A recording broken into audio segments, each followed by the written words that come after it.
Yo, ho, ho, ho, ho. Okay. Wow. Weird. Of all the audio issues that I've had, um, I have not had the audio issue where I have unplugged my microphone right before I hit the live stream. So, thank you for bearing with me on that one. We will get right into it. I'm just going to make sure that my levels are good, that I am, and I don't know why. I don't know if it's humidity. I don't know if it's just that it takes a while for me to get back into the swing of things, or I'm always fidgeting with my mic position or whatever, but my audio is always slightly different, and I'm sorry for being neurotic, but that is just the way it goes. So let's get into it. Thank you, thank you, thank you if you're hanging out with us. If you're catching the live stream after the fact, I do appreciate it. Let me know what you think about some of these topics. We'll cover a little bit of news that's been in the sort of podcast sphere, but then we'll get into Martin Shaw. We'll get into Martin Shaw's sort of ideas around Christian myth, what he calls Christian mythopoetics, which I think is something that he's actually still developing to some degree. And so, yeah, we will kind of develop that along with him. For those of you that know, I attended Knox Theological Seminary, got my master's degree in Christian and Classical Studies. And so the idea of story, myth, myth being a wild way to tell the truth, a true story without the reliance on the facts, so to speak, but something that tells us a deeper truth. That has been something that has been part of my journey as a Christian and even as a communicator.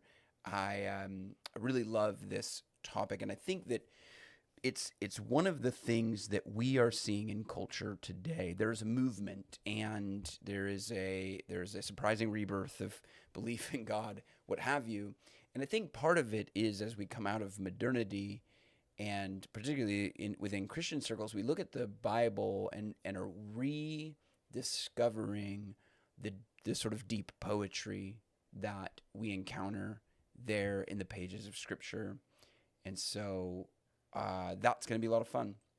That is going to be a lot of fun. I'm going to just do one more quick audio check because I'll leave it there because if I get excited, I get loud. So we'll leave it there. So catching up on a little bit of news. Tim covered the Joe Rogan phenomenon. I think Tim has mentioned it before, but Tim, of course, is a podcaster, is a show host. He hosts a news show. He himself he's not a practicing Catholic, but was raised Catholic, and recently had a kid, and so it seems like even Tim Pool has been more willing to share about his faith. He's never really been an atheist, but he hasn't really been outspoken about his belief in God. I'll try to play a clip here without getting the copyright strike, but I think Tim has sort of mentioned this before. Of course, he's friends with Joe Rogan.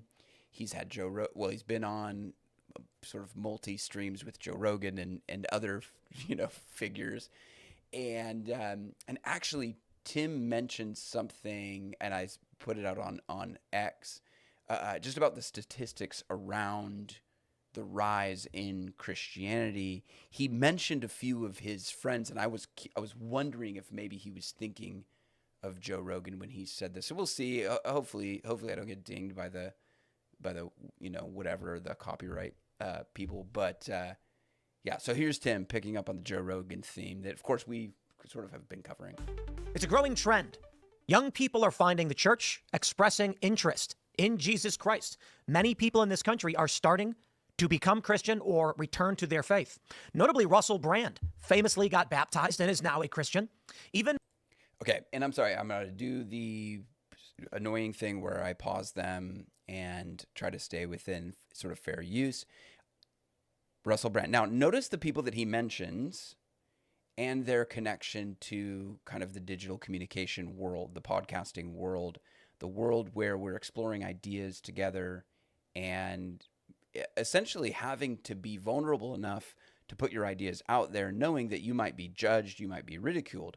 Russel Brand, Joe Rogan, here's Tim Pool. So there's a theme here that connects, for some reason, people of faith or return of faith and this sort of podcasting phenomenon as well. And many pro skateboarders who are largely viewed as degenerates. They don't really make a lot of money. They do drugs. They hang out. They're not even rock stars. Many of these pro skateboarders we're finding, they're getting baptized. Joe Rogan may be a great example of this shift when he said, so Joe Rogan may be a great example of this shift. You can also think of Kat Von D.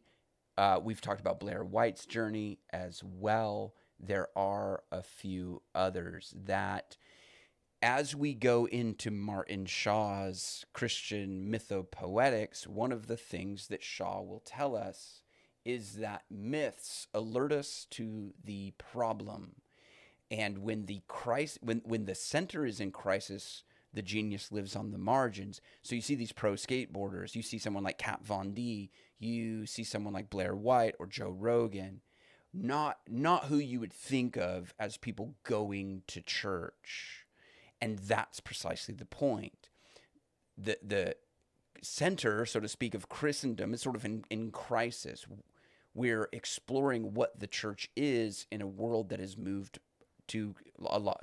Life has moved to so much of it being online. Now the church, which is a very embodied experience, is asking the question of what are we?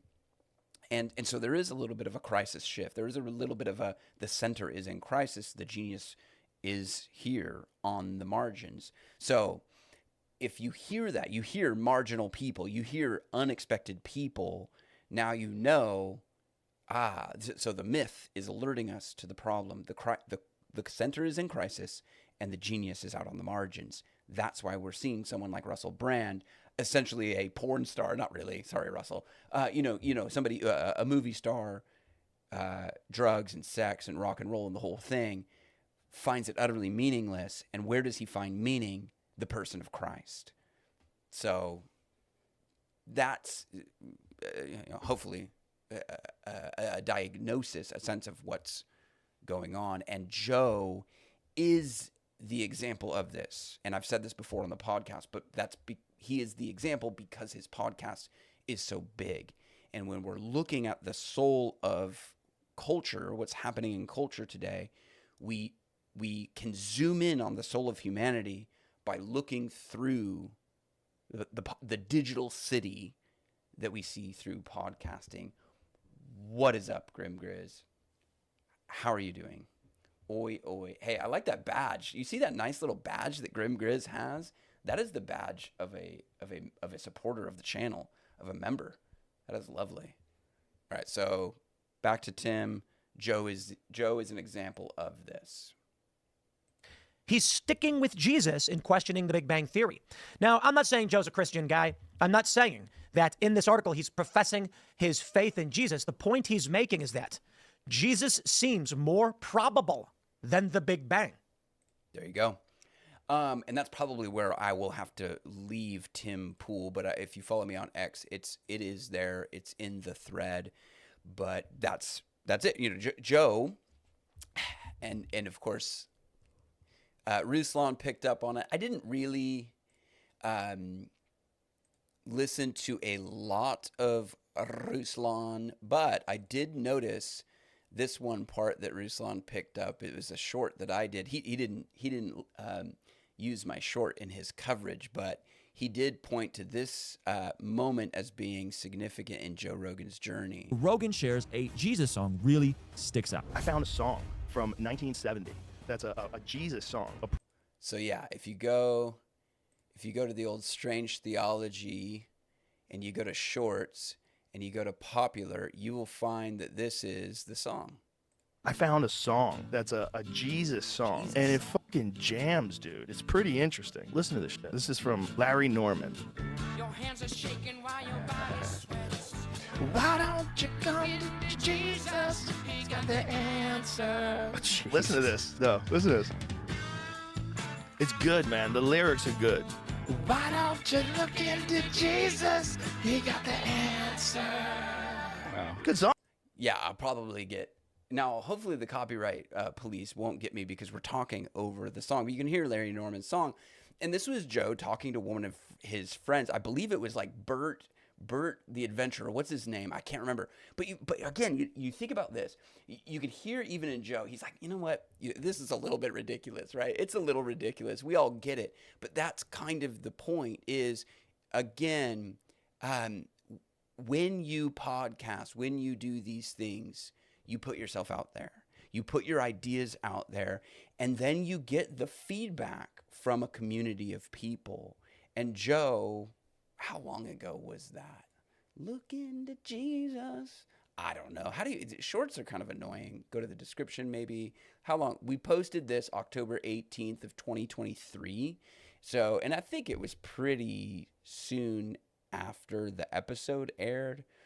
So people who know how time works, people who know how math works, you have a greater sense of what that means. This was, several years ago. And of course, now you can come sort of back to the present where Joe is basically saying, look, I would almost believe more in Jesus than the Big Bang. Like there seems to be more evidence. It's more credible than maybe even something like the Big Bang.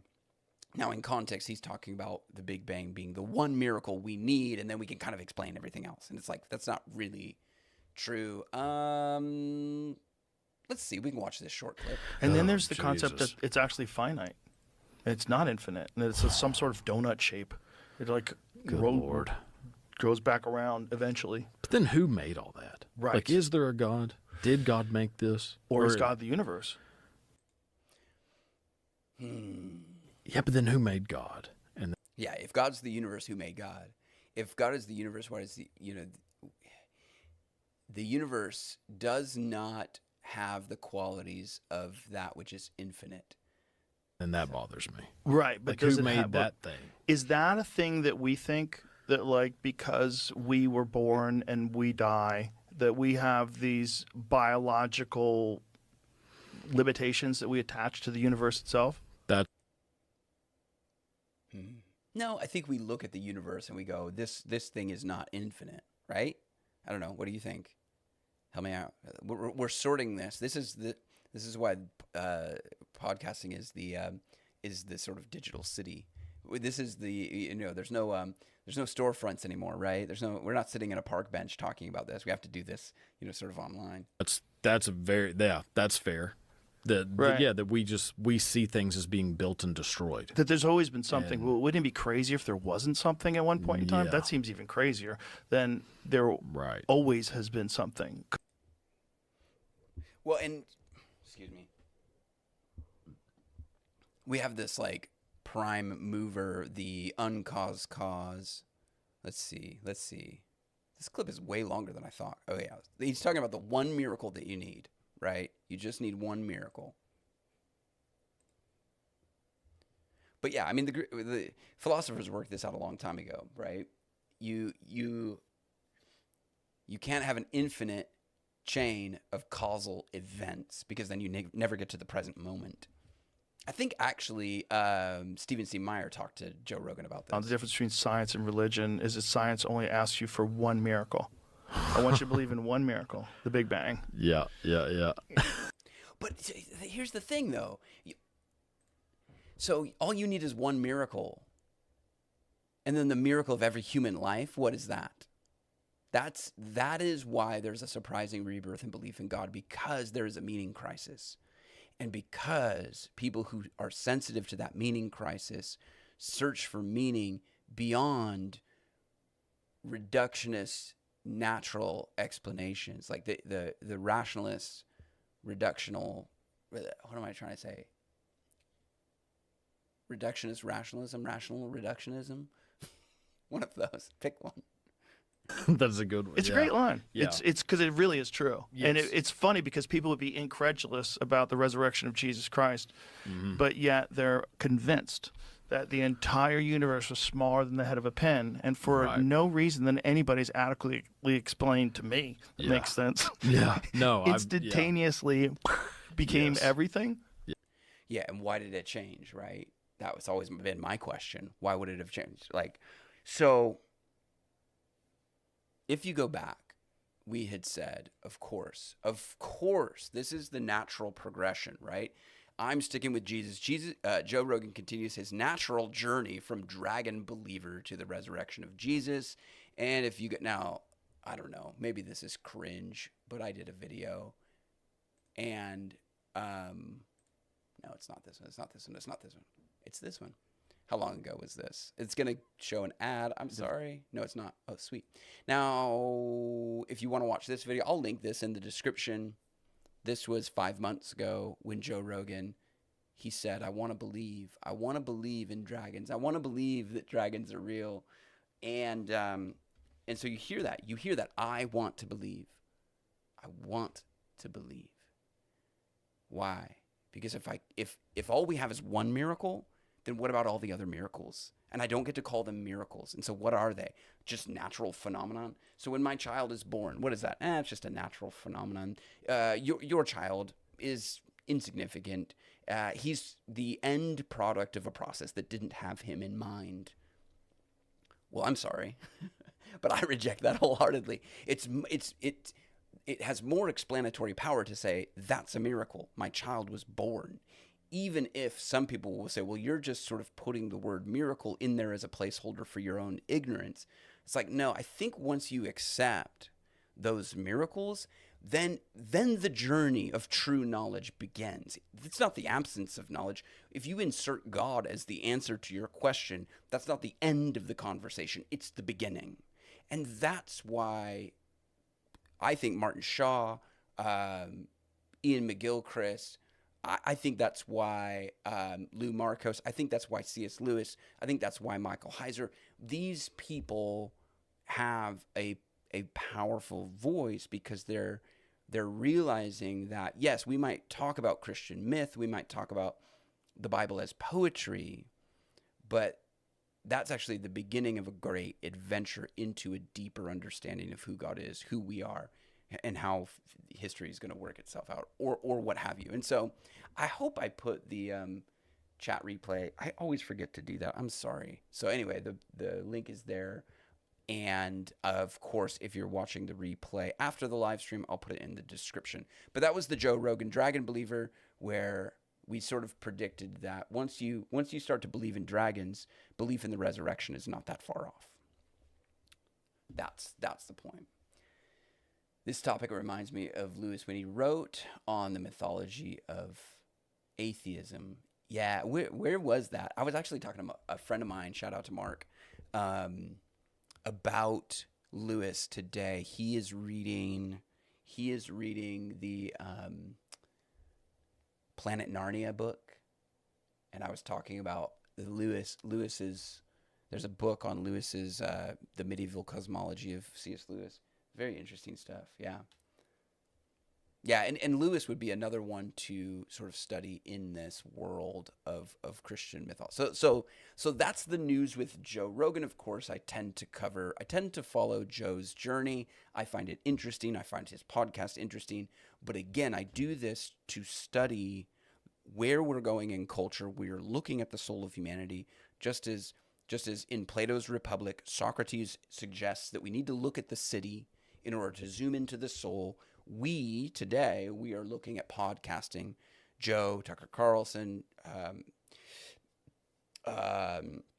Jordan Peterson, Russel Brand, these are all big voices speaking into this podcast sphere. And so it does help us diagnose the soul of humanity as we can see it zoomed in through this sort of digital city.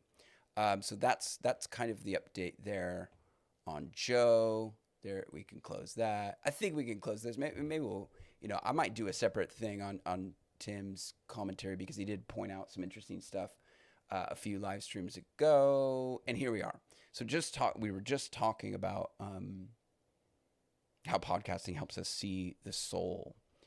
This is from Podcasting Now, the RSS feed to global phenomenon. Podcasting began in 2004 with Adam Curry. Shout out to Adam Curry, the Daily Source Code.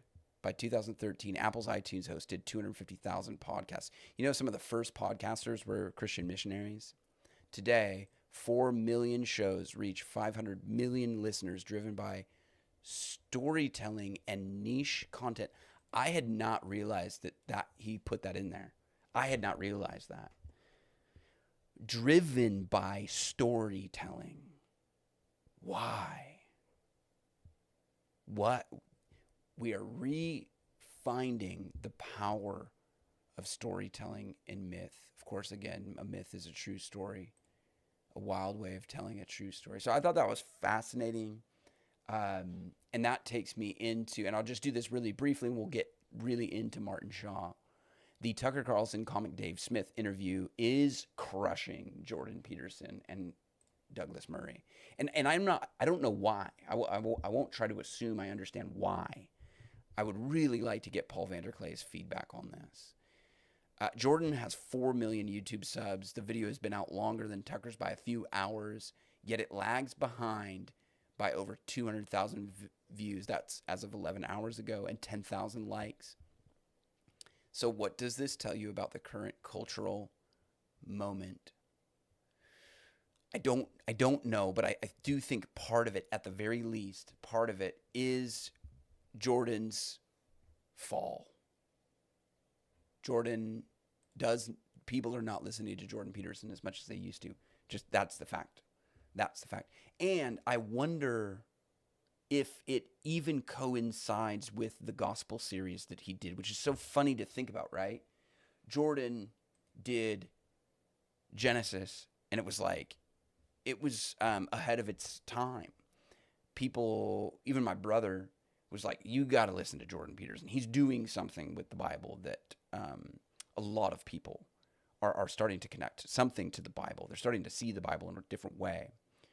And then the Exodus seminar, and millions of people listen to the Exodus seminar. The gospel seminar, where is it? I mean, is it behind the paywall? Is that why not many people listen to it?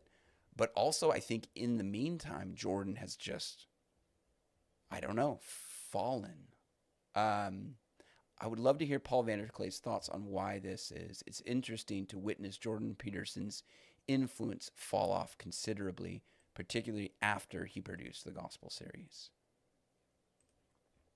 Paul points out that the Timcast video that we just watched on Joe Rogan, I'm Sticking with Jesus, has way more views than the Douglas Murray, Jordan Peterson.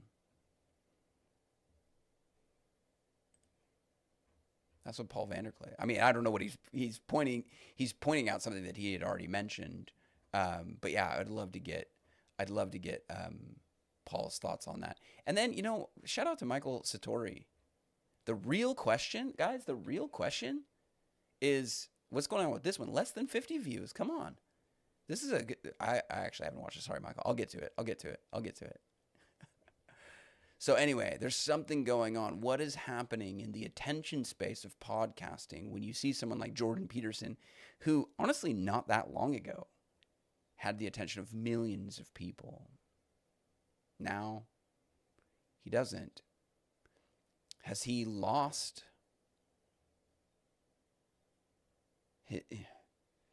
Is he no longer following the Logos? That is a way I would ask that question. Is he no longer following the Logos? Maybe. Okay, at the beginning of Mere Christianity. Thank you, Evan. Awesome. Risen. Good to see you. Risen, not Risen. Not Risen. I always have to do a double take. Sorry. And then when I go from talking to reading, it's always like kind of bad. Now, I don't know what the phenomenon is that happens to me, but when I start podcasting, my eyes and my ears get really hot. There you go. That's why I'm dabbing my eyes. Forgive me, but you see, I get all foot-clamped. I don't have my air conditioner on. I just didn't want it to make any noise. So that's the setup. Joe Rogan from Dragon Believer to Resurrection, as predicted. As predicted, he's going to follow the normal path, the natural journey from Dragon Believer to Resurrection. We see a phenomenon in podcasting. Again, Adam Curry is connected to Joe Rogan. They're good friends. But of course, Adam Curry is sort of the pod father, sort of, blazed the trail into the podcasting universe. And then you see a very interesting phenomenon happening with Jordan Peterson and Tucker Carlson to, again, the reason that I'm comparing these two, sorry, I should have said this. The reason I'm comparing these two is because, of course, Douglas Murray and Dave Smith were on Joe Rogan's podcast. And now they're separate, and Jordan had Douglas Murray on, Tucker had Dave Smith on, and the Tucker Carlson-Dave Smith interview has way more. Now, I'll say this just as a side note. I don't want Dave Smith to be right. Dave Smith is very critical of Israel, and Douglas Murray is very in support of Israel. And I don't want Dave Smith to be right. I don't think Dave Smith wants Dave Smith to be right. But he is clearly not wrong about some things. He's clearly on the mark somewhere. And I think the reason I can trust that is you have hundreds of thousands of people, millions of people listening. And you know what we should do? And this will have to be in a different live stream. And this is so niche and probably boring that nobody would be interested in it but to go through the comment section of both of these videos and look at the response, because essentially what we're doing is dialogos. We're doing a dialogue in the digital city with millions of people, and it seems that Dave Smith is saying things that more people want to attend to, and Douglas Murray is saying things and less people want to attend to them. Now, is there algorithmic manipulation involved? Maybe. Of course, that is a factor, but there's also a human element, as Paul Vanderklay said, like the what does he call it? The arms war between the AI and the collective we has begun. So yes, I do realize there are other factors involved, but that would be an interesting thing. So let's get into Martin Shaw and fairy tales. Thanks for hanging out with me. Thank you for enjoying this conversation. I love finding people who are interested in the same strange stuff that I'm interested in. So, PVK's Fat Thor video covers Jordan Peterson's Lost Mojo. Yes, he does. Maybe that's right. I'll have to go back and watch Paul Vanderklay's Jordan Peterson Fat Thor video. I thought that was really good, and I wanted him to say more, essentially. Murray was very painfully disingenuous in his infamous Joe Rogan. And that's why. But he's also very mainstream popular. I mean, he's on all kinds of news shows. Dave Smith gets on with some people. I mean, he's been on Piers Morgan. He's been on Fox News. Probably he's been on some of the other ones. Sorry, I never know if this is actually playing. But yeah, if Murray, here's the other crazy thing. Did you guys notice this? I'll have to pick it up. I need to go. I'll look at it. But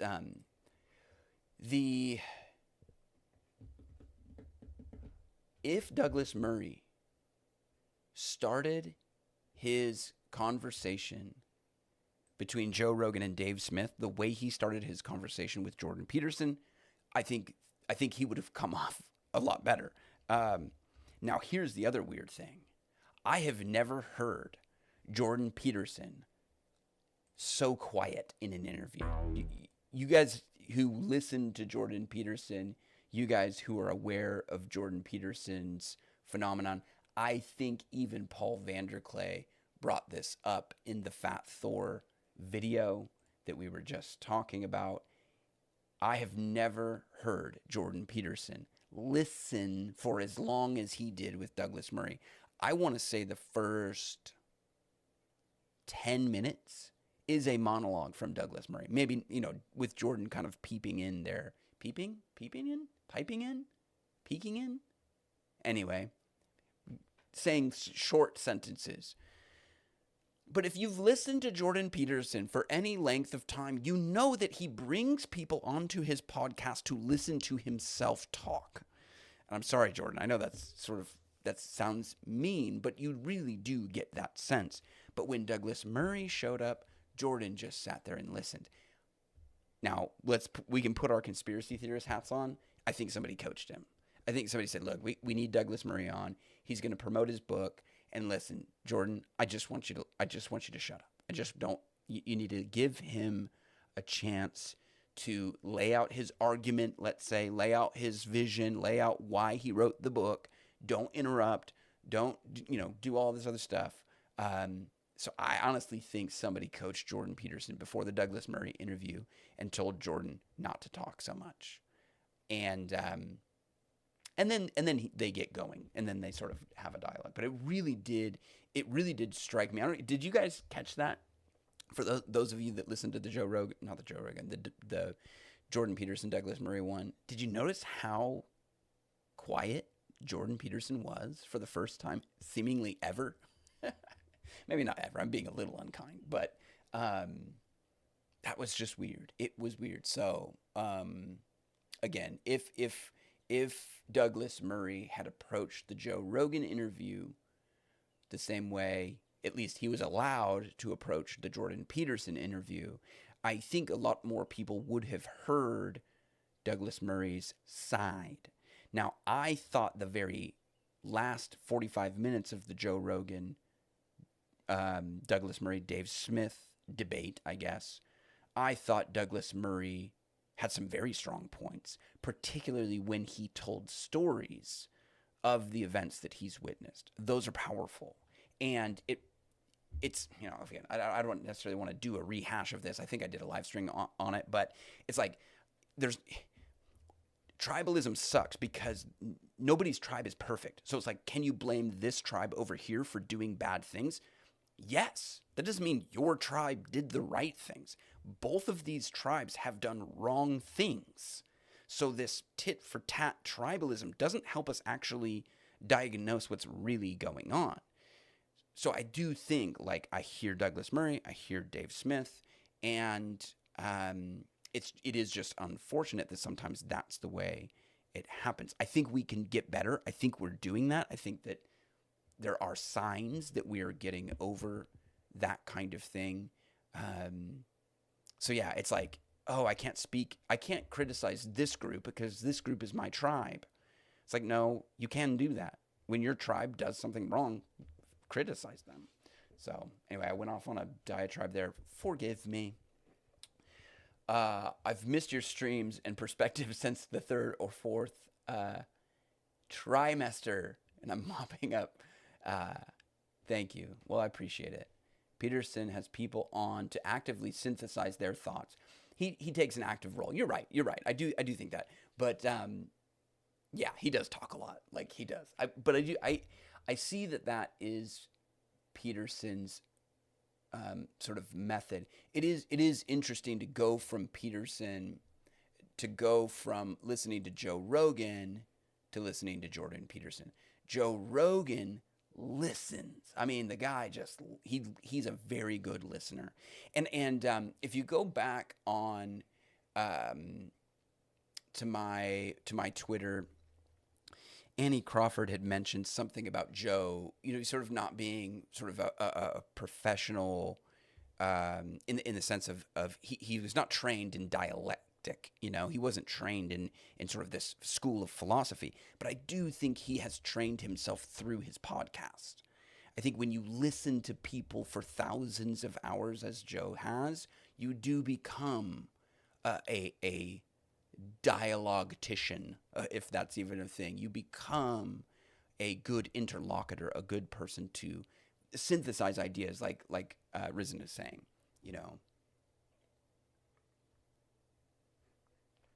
Okay, so we are going to get to Martin Shaw. I said that 7 minutes ago, and here we go. Of course, if you know me, I could talk about podcasting and dialogue and all this stuff for a long time, but I do think we're making headway. I will probably do less Joe Rogan in the future. I'll just let you guys know that. I think in some ways I have mapped that trajectory and that territory, and I sort of see where Joe is going. I do believe, and that's because I'm a Christian person and I want all people to come to a knowledge of Jesus. And I think that either if Joe hasn't already come into contact with the person of Christ, he will, but he will not be a normie Christian. You know, if Joe becomes a Christian, it will not look like what maybe Ruslan might think, or somebody else who lives very much within sort of mainline Christianity. I think if Joe becomes a Christian, it will look a little bit more like a Martin Shaw type of Christianity. He will connect, I think, on a deeper level to what Martin Shaw is saying. Joe and people like him. Again, we're not just focused on Joe Rogan. We're using Joe Rogan as an example of what's going on in culture. So I think there's a lot of people becoming Christian who will not look like the normie sort of Western mainline Christianity. They will look a little bit more like a mythologist, like a Martin Shaw.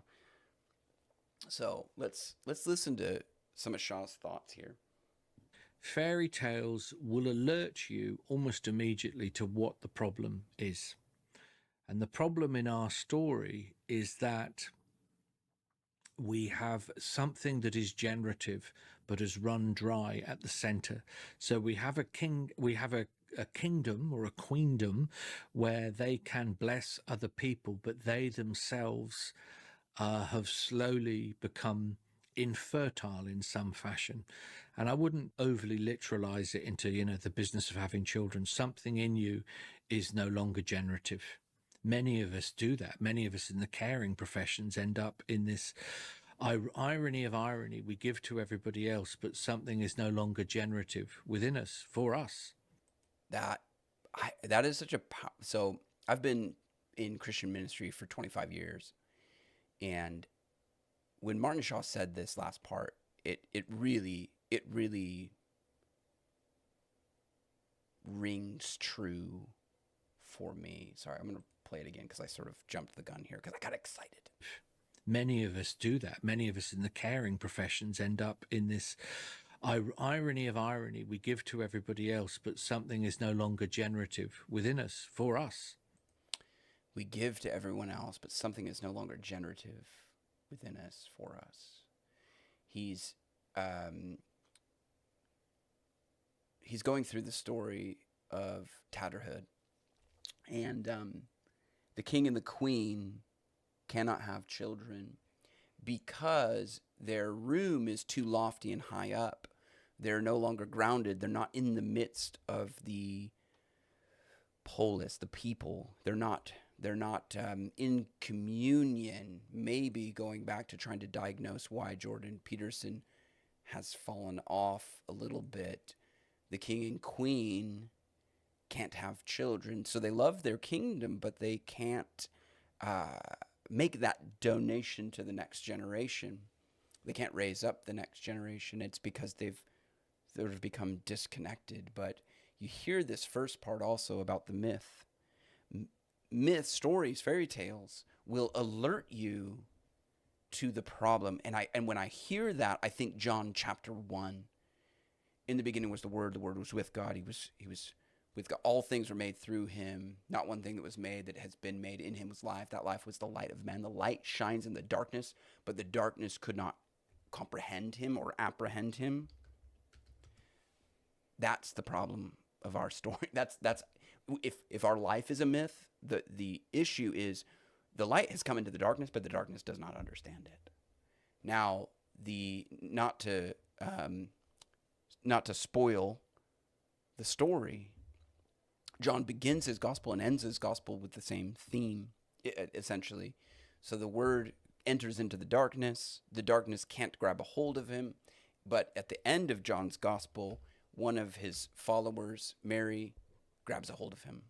She clings to him. And She comes to him at night. She comes to the grave at night, right? It says that she went to the tomb while it was still dark. It's laid in a garden, right? This is so beautiful. And she grabs a hold of him. And Jesus says, it's such a funny statement, right? But John records it for us to help us understand that Mary is no longer a part of the darkness. See, the darkness cannot apprehend the light. The darkness could not apprehend the Lord. But Jesus said to her, stop clinging to me, for I've yet to ascend to the Father, right? She comes into the darkness, but she herself is not part of the darkness. And we know that she is part of the light because now she grabs a hold of the light. And so our myth, our story, it alerts us to the problem right there. And yet again, hopefully not to spoil it. There's hope at the end. There is hope. As a Christian, I cannot think of a better way to describe the modern church in our approach to divine revelation. There is a problem that, and we risk. I don't know that we're there yet. But as a church, we risk that generative thing, that life-giving thing will dry up, just like the king and the queen, if we are not connected to one another, if we're too high. I used to work, I knew a church where the pastor, he knew exactly what time the band would end, and he would arrive right before that. He didn't come, he didn't mingle with the congregation. He would arrive. He would stand in the back for like a minute. The band would finish, and he would walk up to the stage. He would preach his sermon, and then he was unreachable. He was essentially an unreachable type of person. And if we think of church that way, if we do church that way, if we treat the Bible that way, I do think that there will be we will notice that we cannot then nourish and nurture the next generation. That there's something that will dry up, something generative that we won't have. And we see this personally. I see this personally in my own life. You have to cultivate. You have to feed on the Word of God. So there's the first bit. Many churches fail to connect to emerging generations of young people with the living Word, just as modern schools fail to inspire the thirst for knowledge. If you guys saw this clip passed around, this teacher is blaming technology only because we have forgotten that story is the first form of technology, and it is powerful for educating. So this was a teacher who is leaving. I don't know if you guys are hearing that, but I actually want to pause it. So yeah, there. I don't know why it's showing up so weird. But I don't find, it's interesting, and Cale Zeldin reposted this. Cale's also a teacher, so he found value in it. And it is valuable. But if you just listen to her, you're like, okay, clearly she doesn't know how to tell a story. And so, like, maybe that's the problem. And she does say, like, hey, we've brought technology. All these kids, they get iPods, they get iPads. What am I? Just dated myself. And so now they can't pay attention. No, they can't pay attention because they're hungry for more. And we are not giving it to them. We are not feeding them what their soul desires. And is it possible that their soul is desiring that myth, that wild way of telling the truth, true stories, without relying just on the facts so that we can test you?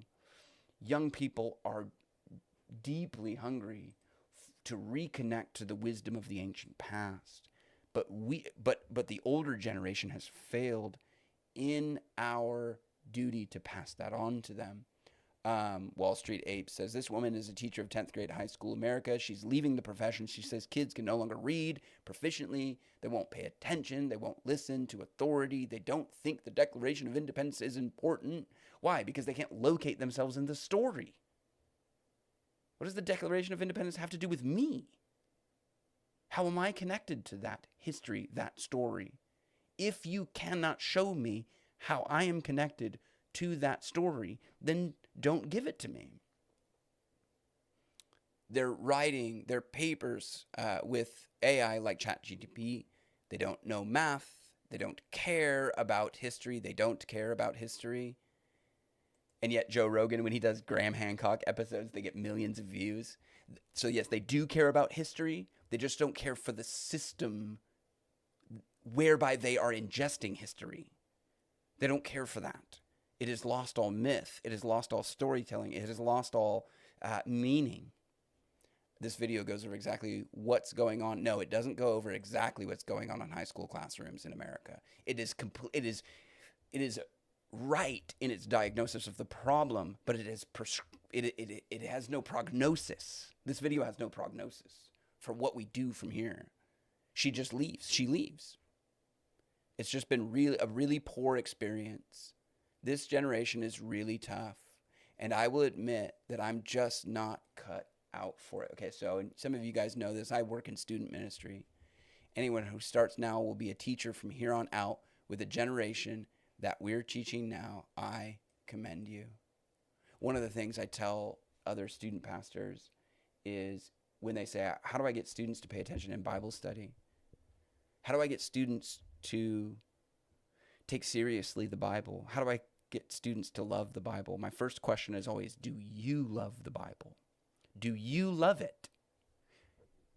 If you don't feel the gospel, if you don't feel the weight of the Declaration of Independence and how it connects to your story, it will not translate to the next generation.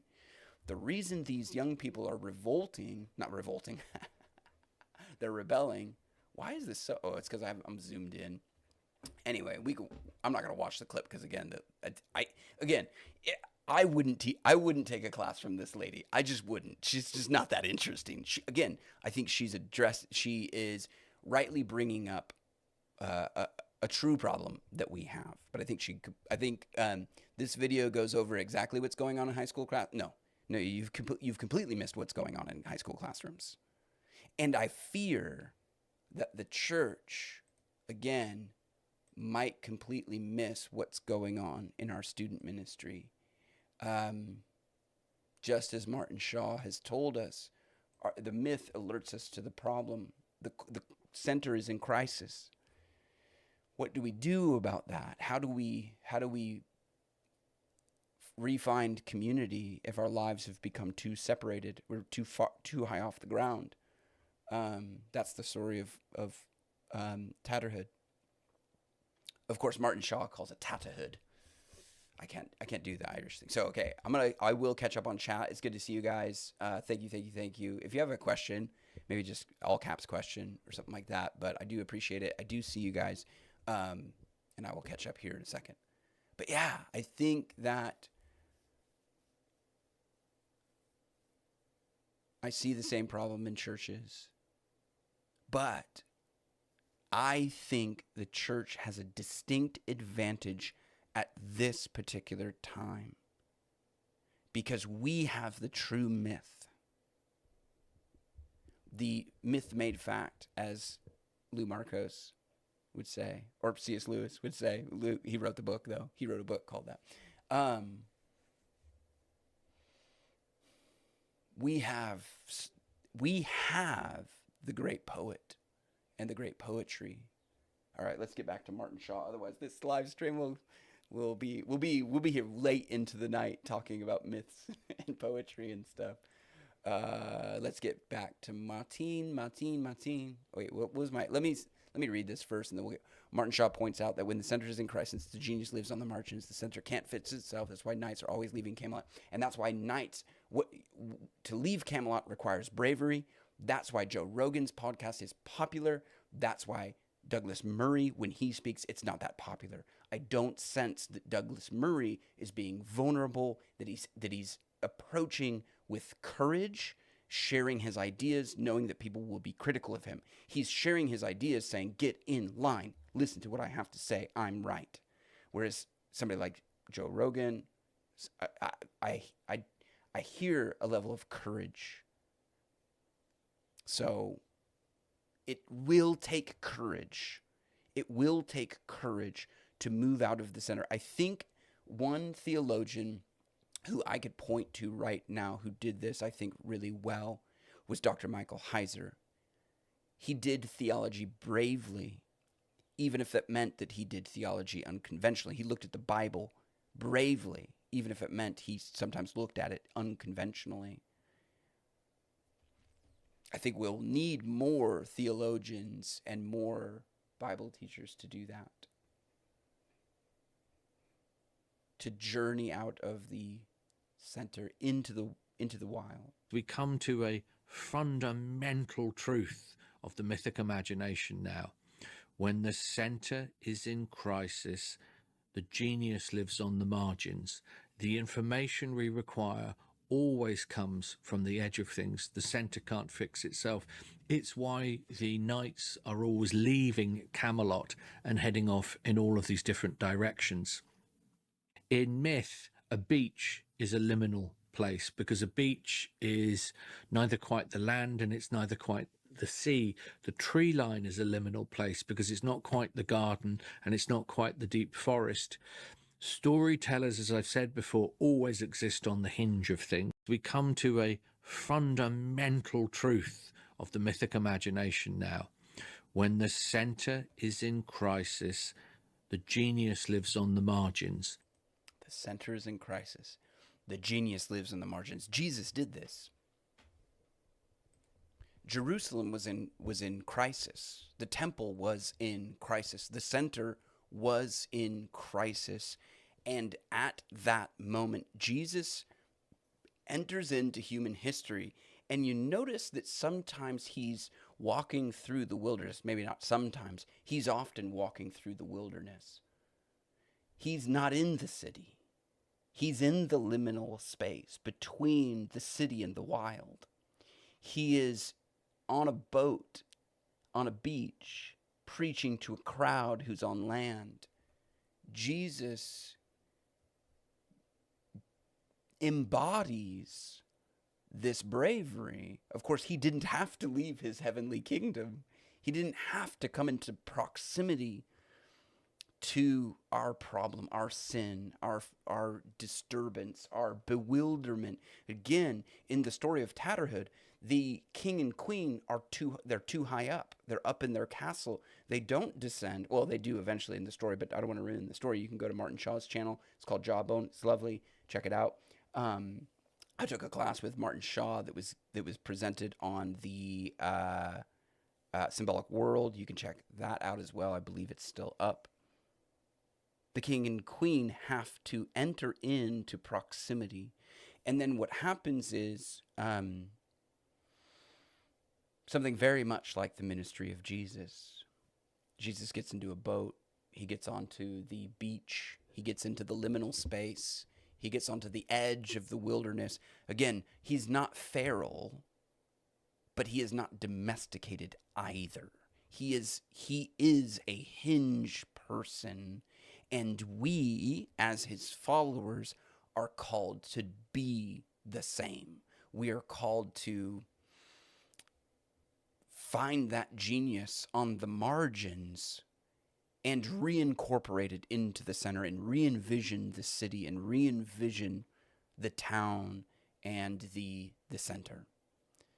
And I think Paul Vanderklay has even said this. You know, there's the communion of the saints. You know, there's the breaking of bread. You know, communion. There's the prayers. That's, you know, the Catholic Orthodox. There's the preaching of the word. That's the Protestants. And then there's this communion of the saints. What is that church like? What is that church going to be like? That's a liminal idea. That's a marginal idea. That's not really a center. That's not a whatever, you know, church, you know, normie church. Jesus was a hinged person. He joined heaven and earth. He walked in the wilderness. He would teach from the edge between the sea and the land. He was not domesticated, but neither was he wild. He is good, but he's not safe. Mark 4, 1-3. Again, he began to teach by the sea, and a very large crowd gathered around him. So he got into a boat onto the sea and sat down. And while the whole crowd was by the sea on the shore, he taught them many things in parables. And what's a parable?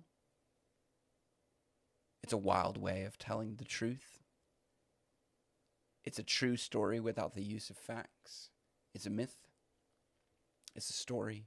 He taught them many things in parables, and in teaching he said to them, listen, consider the sower who went out to sow. And I think that parable in particular, Jesus will even say, if you don't understand this parable, talking about the parable of the sower, how will you understand all of the parables? So it's a parable about why he teaches in parables, which is really fascinating. But there's growth. And the idea there is that the seed is planted and it brings more fruit. That's, again, what the myth has alerted us to the problem. The problem is there's something generative at the center that is run dry. There is barrenness at the center, either of our churches or our communities, or even some people's podcasts, let's say. There's something that has run dry. Jesus here is telling us that the key to understanding his parables is the key to understanding how ecology works and how things are planted, they grow. Things die, right? And they grow into more fruit. So that is generative. That's regenerative. That's a regenerative principle in Jesus's life. And this is Mike McGarry. I'll go through this thread and then I'll catch up on chat. So I'm almost through. Thank you guys for hanging in there. Let me know what you think. Again, I work in student ministry. Shout out to youth pastor theologian Mike McGarry. Again, I'll leave links to this in the description after the live stream. And sorry, I need to really learn better that is part of my live stream prep. I try to get my ideas squared away first, but I need to get like my links and stuff squared away. So let me pause this again. Bad storytelling exists in the church as much as in the culture at large. This is why young people check out at school as well as at youth group. As we explore the theology of storytelling, know that stories are a wild way of telling the truth, and God is the master storyteller. Now, I'm sort of saying this, I'm seeding this because there are going to be people in the church who hear someone say something like the Bible is poetry, and they will assume that what you're saying is the Bible is fiction, and that's not what we're saying. What we're saying when we say Bible is poetry is that God, as a poet, can say much more in a shorter space than he would if he just used prose, if he just gave us propositional theology. He gives us poetry because poetry is dense. And story is a container for revealing knowledge in its most condensed form. And God is infinite and we're finite, and so we have to master this scale problem of an infinite God revealing to finite humanity who he is. He has to use poetry. He can't just use, just the facts, ma'am, I really hope that Marvel goes back to just good storytelling, because when storytelling is overtaken by propaganda, then it becomes bad storytelling. And I think we've seen that with like the new Snow White movie that absolutely bombed in the theaters, right? When a good story is reshaped by you just trying to force your message rather than telling a compelling story that reflects a message. God wired us for stories. So I think that there is something in here for youth workers about theology of storytelling and how we engage with the stories that our kids like to listen to. And I think as we see it in culture, something has run dry. The Marvel movies are terrible. Disney's falling apart. Is it true of the church as well? We have become bad storytellers. Wired us for stories. And God has wired us for stories. God wired us for stories. So I think that there is something in here for youth workers about theology of storytelling.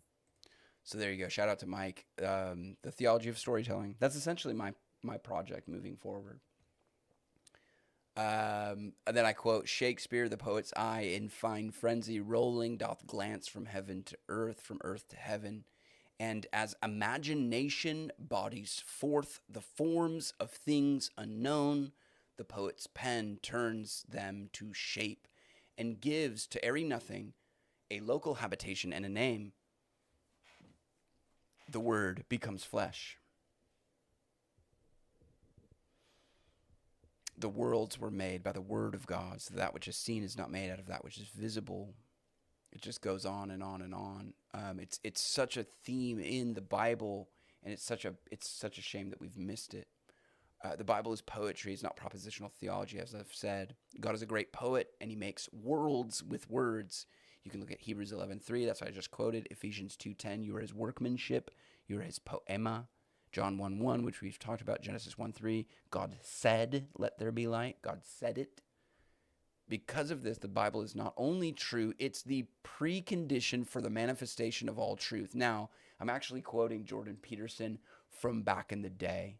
This is a classic Jordan Peterson quote, but it's from his Joe Rogan interview from, I think, 4 or 5 years ago. And again, we're talking about something that has something generative, something that was life-giving, that has run dry.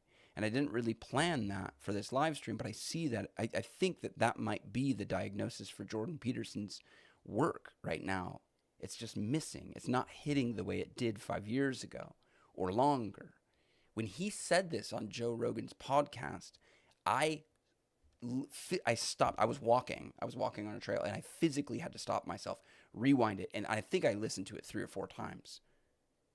The Bible is not only true, it's the precondition for the manifestation of all truth. And so here's from Dr. Warren Gage. He's the professor that taught me classics. First, we look at the philosophic tradition primarily, although we will read Christian texts. Some of the greatest philosophers have actually been Christian, so we'll look at the way that they envision things. And the two will be in dialogue. The Bible is in the poetic tradition. And did you know that? The Bible is poetry. 1/3 of it is formal poetry. It's set out differently on the page. But the whole thing, even the narrative parts, are highly poetic. What does that mean, that the Bible is poetry? Well, it's constituted, it's got narrative, but it also has psalms and proverbs, doesn't it? The Song of Solomon, which is a love poem. Parts of Isaiah are war chants. The book of Revelation is a war scroll. It's Christ at war with Babylon. He causes 7 trumpets to sound. You should know the context of that. His name is Joshua. That takes you back to Jericho, where the 7 trumpets sound and the great city falls. What happens in Revelation? 7 trumpets sound and the great city falls. Revelation is simply a retelling, poetically, of the Battle of Jericho. And we're back. I sort of fell asleep there. I don't know why it didn't replay. The other ones have been replaying. Okay. Now, I wanted to play a clip from this, and I missed it. And I totally missed it. So let me find it again. The Bible is poetry. The Bible is poetry.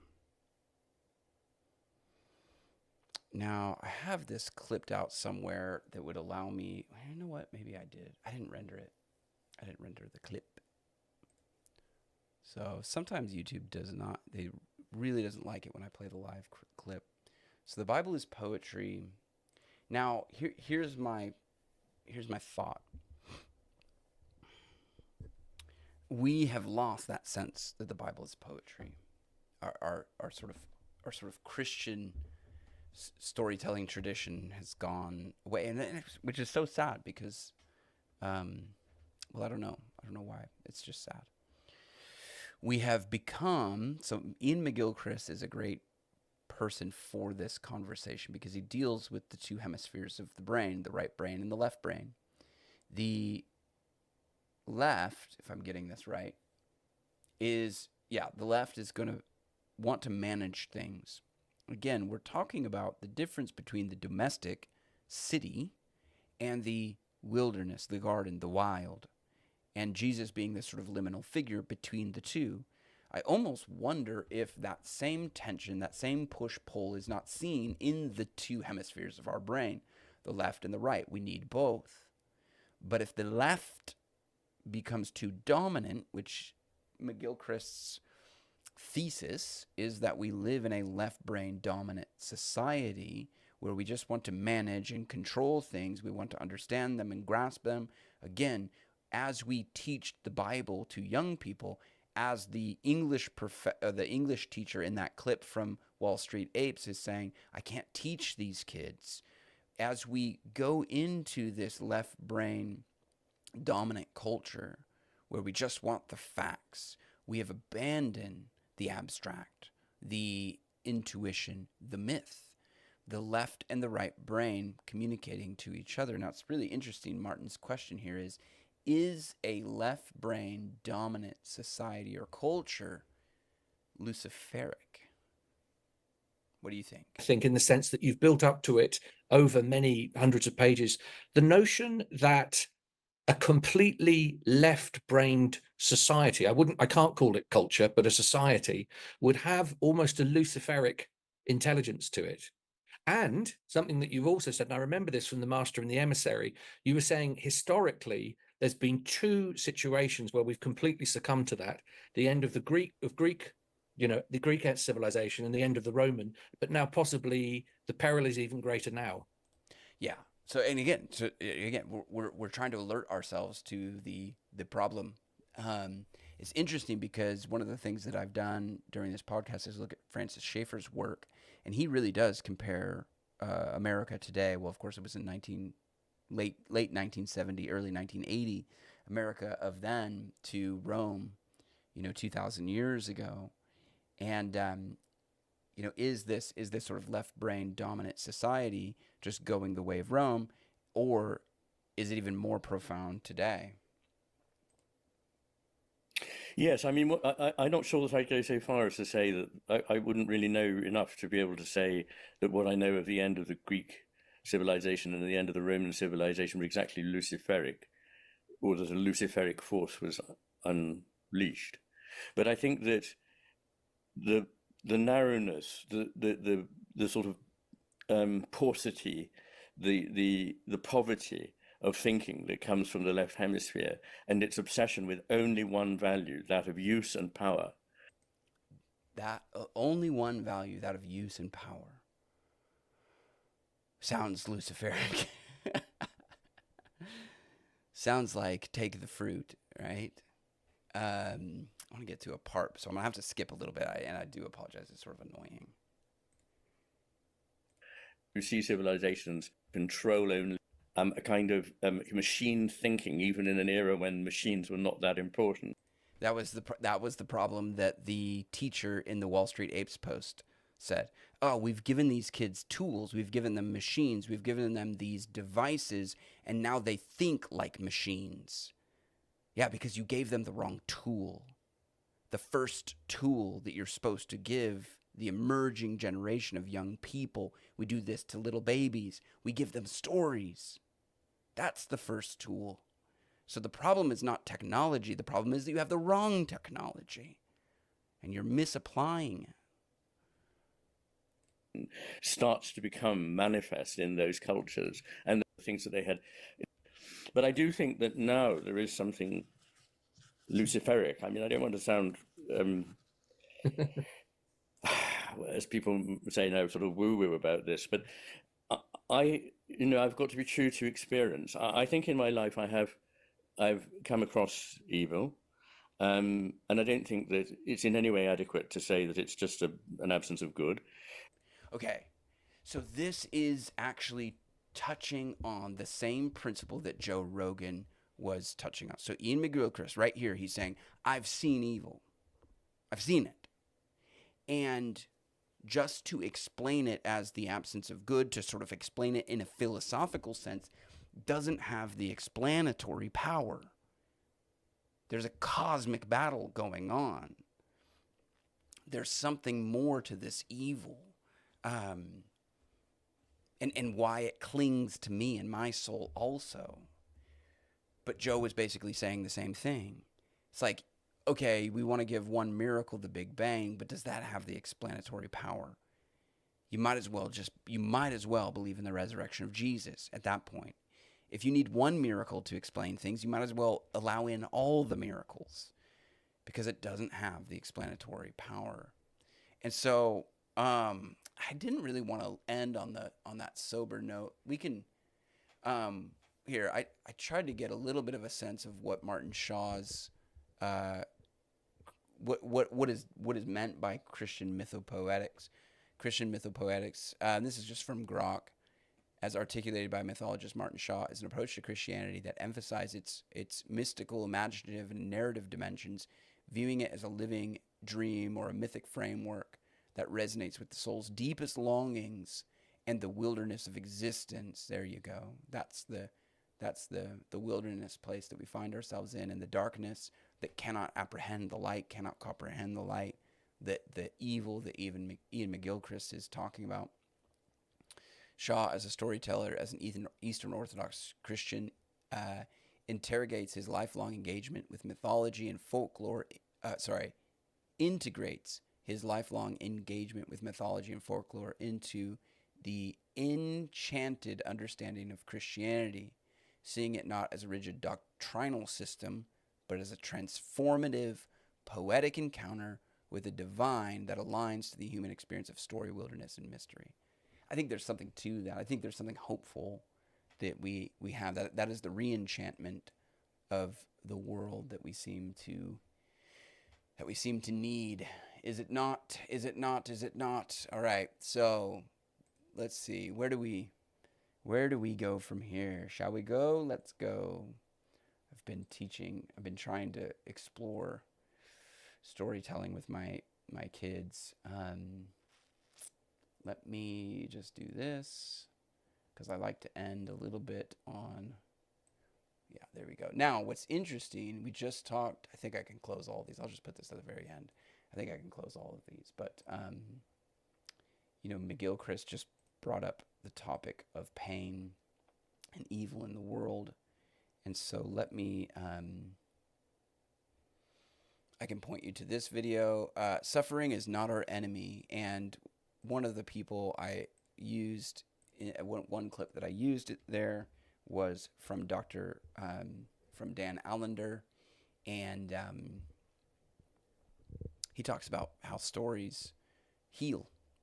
There's a healing nature to stories. So I hope you guys are doing well. I'm going to run back up, catch up on some chat. Hopefully you guys are doing well. Almighty Om, thanks for being here. Evan, risen, not rising. I add Shaw's Bard Skull to my to be read list. Yeah, Bard Skull, The Wild Twin, Smoke Hole, I think, is the first book I read from him. The Wild Twin would be an interesting one based off of this conversation.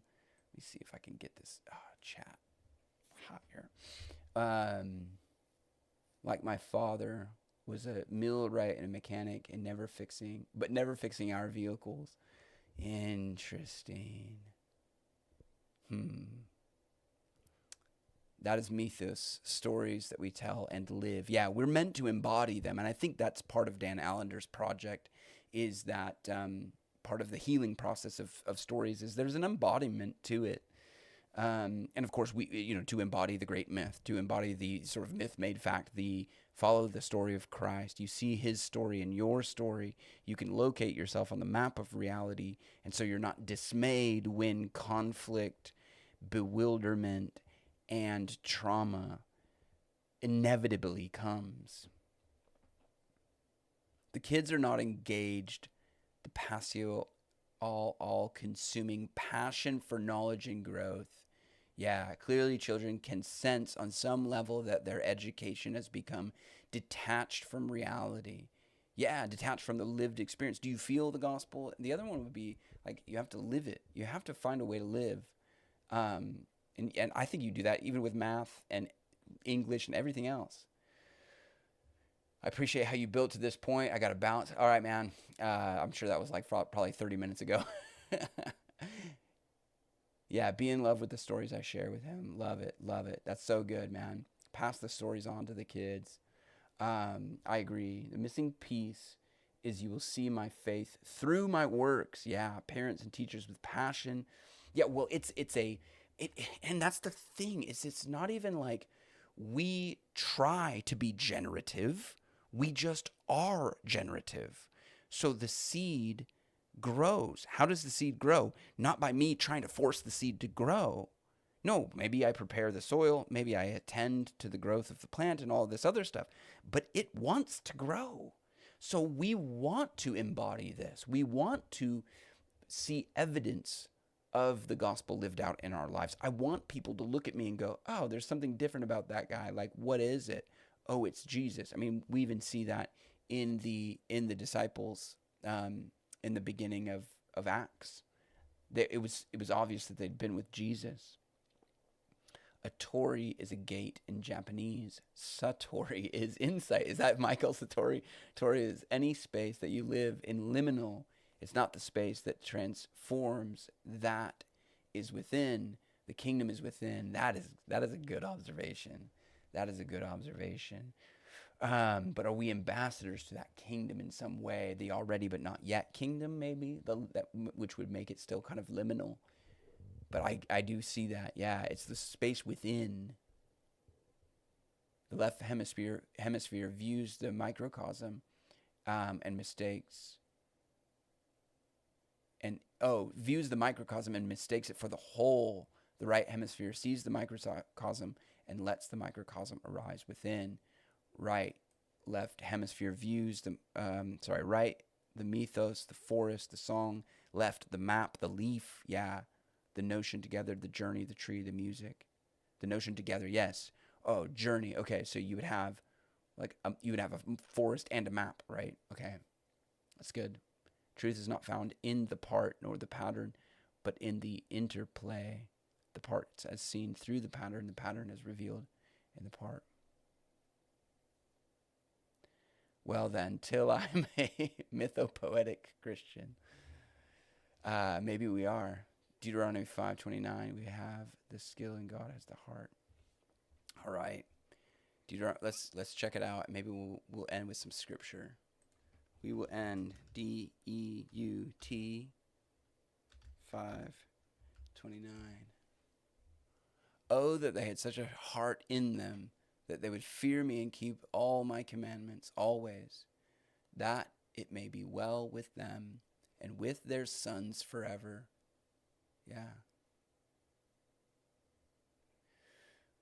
Yeah, pass it on. That's the generative. That's the generative and the regenerative. Why? Because the commandments live in the heart. It's a living word. Again, it's generative. We don't force it to come alive. It just does, and it does its thing. It transforms. And that is an encouraging thought, I hope. And so I will leave you all with that. Thank you again for hanging out. Sorry I didn't engage with chat there for the middle part of it. I have to work on how I'm doing these live streams, and I might do a live stream where I'm essentially recording clips, but also a live stream where I can be a little bit more engaged with the chat. So thank you guys for being here, and I will catch you in the next one. I'm going to hang out in chat for a second. I'll leave you with this.